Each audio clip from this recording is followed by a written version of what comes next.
Oncige. The name itself evokes hope.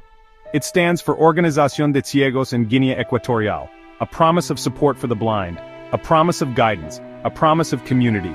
Or so it should be.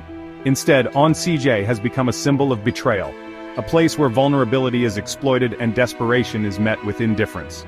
At the helm of this organization stands Juan Rocoso, the Director General.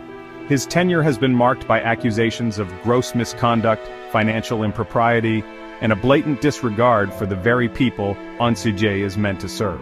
Bolopo's actions paint a stark contrast to the organization's stated mission. He is accused of treating the blind not as individuals deserving of respect and care but as commodities to be exploited. Donations meant to ease their burdens are allegedly being withheld, leaving them in precarious situations. Employees too find themselves trapped in a system of injustice, their voices stifled by the fear of retribution. What was meant to be a sanctuary has become a prison of silence, where the cries of the vulnerable go unheard. Imagine a world shrouded in darkness, where every step is fraught with uncertainty.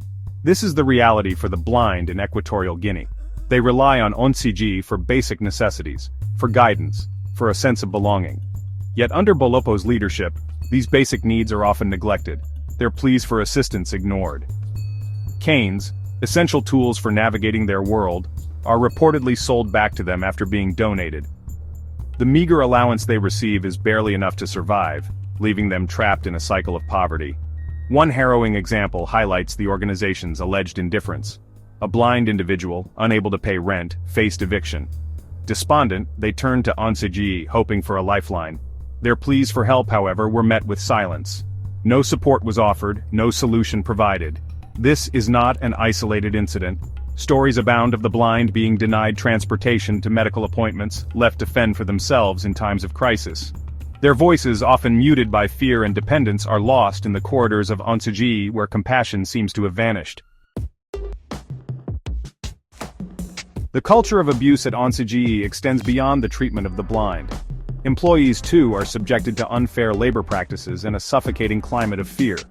Their salaries, a pittance compared to the organization's alleged income, barely cover their basic needs. Overtime, often mandatory, is compensated with a paltry sum, turning their dedication into exploitation.